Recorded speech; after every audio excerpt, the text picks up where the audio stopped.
How's the hair looking? We're looking good. Alright guys, so a couple of videos ago I made a video. I mean, obviously a couple of videos ago I made a video because it's a video. Anyway, a couple of videos ago I made a video about, or I guess addressing my recent things that have happened to me regarding food and my body, and I basically just kind of opened up about kind of like my food eating disorder and my body dysmorphia. And today I just kind of wanted to tackle how it happened, because like I kind of briefly mentioned how it happened in my last video, but in today's video I just really wanted to just get like deep in there into like the roots of things and really explain where it came from, kind of talk about my history with food, and then talk about the potential things I can do to help fix it. And so hopefully by me being open with you guys and kind of like explaining my entire story and how I plan on overcoming it, hopefully you guys can relate to this or just sympathize for me. I mean, you don't have to do that, but just kind of like get an idea of what it could potentially be like and see if you can relate to it and stuff like that. So yeah, let's get into it. So I think I've mentioned this in a couple of my videos before, but for those of you that don't know, I literally like the first ever time I started tracking my food intake or my calories and macros was back in grade 9. Yes, I was 14 years old in grade 9, and that was the first ever time I decided to, I guess, start counting my calories, which honestly, it just sounds really weird saying that out loud, because thinking about 14-year-old kid tracking their food intake, I mean, just imagine that. Like, that should honestly be illegal. That should be banned. Like, if you see a 14-year-old kid on their phone, like on FitnessPal, tracking their food with like a scale and like typing in all these numbers and like being concerned about what they eat, I mean, unless you're like super obese or there's something wrong with you, like you should not be doing that. Like, you should be enjoying life and like playing sports outside and just doing things that doesn't revolve around you tracking your food.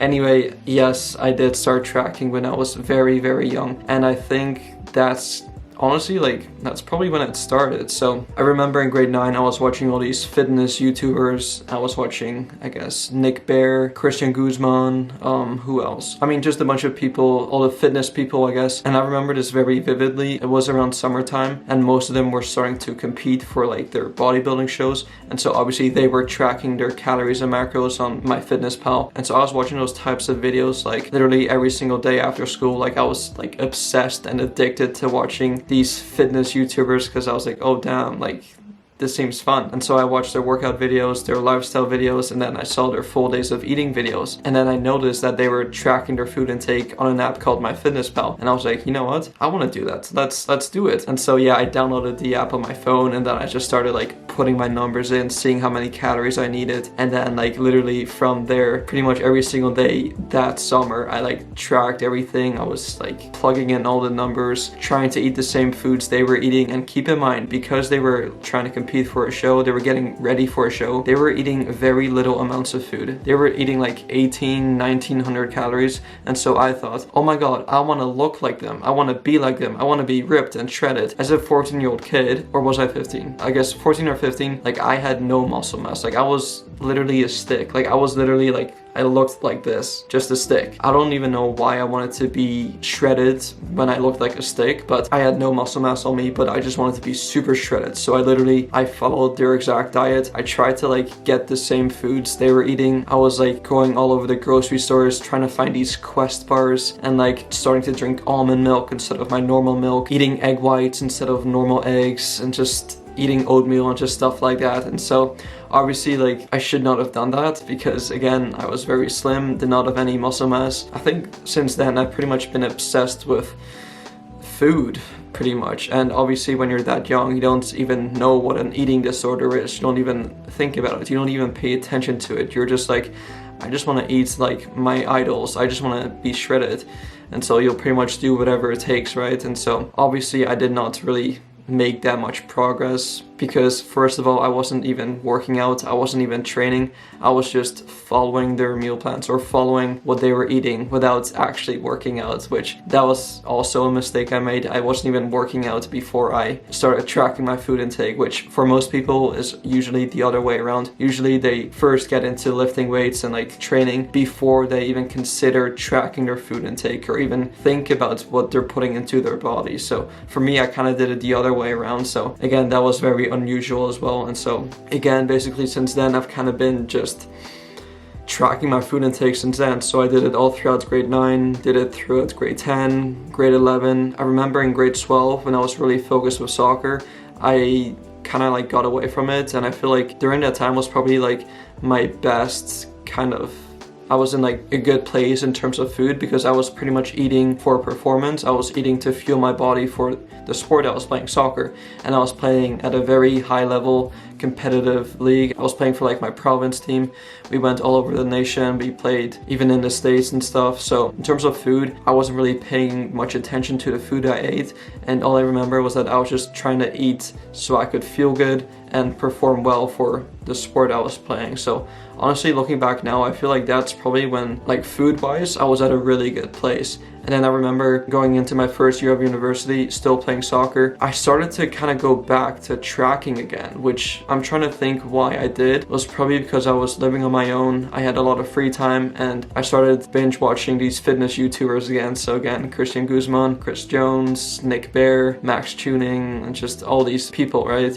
And so obviously they were tracking their food intake too. So I was like, oh man, let's get back into it. Let's do it again. And obviously during this time, I was training pretty consistently, so I did have quite a bit of muscle mass on me. So yeah, I just thought to myself, okay, well, I'm already training pretty hard. Why don't I just get back into the nutrition side of things? Why don't I start tracking my food intake to like get the best results possible? And I think since then, things started to go downhill again. So a year after that, I started my YouTube channel, and obviously ever since I started my YouTube channel, I've been tracking my food intake. So you guys can literally go back to like my first ever video and kind of see what I was like with my food. I think I made a couple full days of eatings for my very first ever YouTube videos, so you guys can kind of check that out. But I was still kind of tracking things and stuff. And so yeah, basically fast forward to now, just getting out of my bodybuilding show, and here we are today. So yeah, that's basically a very long story of how it happened, where it came from, and now we're here. So hopefully some of that made sense to you guys. So just a quick little recap. I started tracking my calories and macros when I was in grade 9, 14 years old, which I do not recommend anyone to do. Basically tracked all throughout high school except for grade 12, and then first year of university I kind of got back into tracking again. Fast forward to now, we're still pretty much doing it. So the question now is, how am I going to get over this, knowing that it's been an issue ever since grade 9? Like, it's been years, literally, of me doing this. And keep in mind, I didn't even think of it being a disorder or an eating disorder up until literally a couple of weeks ago. So yeah, the plan moving forward is I'm gonna start making small little changes and adjustments to basically just my lifestyle. So obviously I have my food scale, I have my Fitness Pal, the app on my phone, and what I'm gonna start doing is I'm gonna slowly start making changes and taking things away to kind of like help me get over the obsession of like tracking food. So I think the biggest thing for me as of right now is to maybe just get rid of or delete my Fitness Pal, because I've had the app for years, like literally years, and it's probably one of my most used apps on my phone. Like every single morning when I wake up, I kind of plug in what I'm gonna eat that day and see if the numbers line up, which is not a good relationship to be in, because like obviously if my goal is to eat 200 grams of protein, like I'm literally revolving my day around getting 200 grams of protein. Like, do you know what I mean? Like, it sounds really obsessive, and it doesn't sound right, because I can put a lot more energy and emphasis towards different things instead of like plugging in the numbers to see if I can actually hit my calorie and protein goal for the day. You know what I mean? So I think the biggest thing for me as of right now is to get rid of my Fitness Pal. Just feel like I don't want to see it right now. I just don't need it. And so I'm gonna see how that goes for the next couple of weeks, and then I'll slowly start to not weigh myself on the scale every morning. So obviously I've been weighing myself in the morning every single morning ever since I think prep started, and I'm still kind of doing that. And so moving forward, I'm still gonna weigh myself. Like, I'm not gonna throw my scale in the garbage, because like I paid quite a bit of money for that, so I don't want to like throw away my money. I'm still gonna keep it, but I'm just gonna use it less often. So instead of using it every single day, I'm probably just gonna use it like 2, maybe 3 times a week, just to like see and like make sure I'm still making progress towards like actually like slowly but surely like gaining weight, because obviously that is the goal. We don't want to be losing weight, because again, we're on this lean bulk. We don't want to be losing weight. We still want to steadily be making gains. So my food scale, I'm still gonna have my food scale, but it's only just in case. So for like the small little things like weighing my condiments or whatever, I'm not gonna use a scale for that. However, for like measuring bigger things such as like my oats in the morning or my egg whites or whatever, like things that require a bit more measurement, I'm still gonna use my food scale for that, but I'm not gonna be super picky and accurate with it. So that's just my plan moving forward. If you struggle with the same thing, like you don't have to do exactly what I'm doing.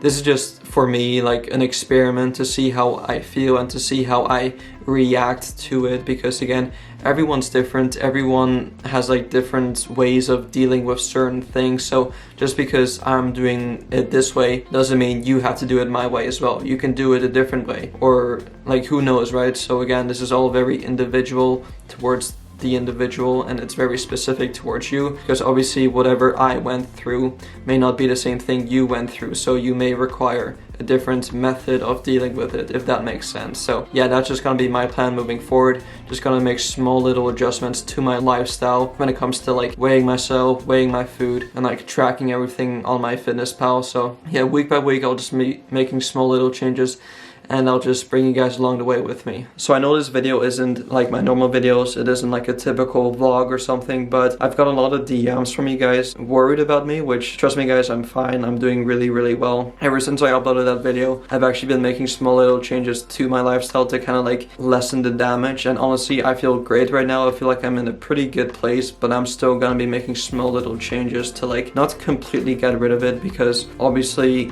it's easier said than done, and I don't really think that I'll ever view food the way I did prior to tracking it when I was 14 years old. Like obviously, especially when you're that age, when it's like you're going through your teens, and it's like, it's hard to explain, like what, I don't even know. Like once you go, it's hard to explain, like I can't explain it. Just forget what I just said.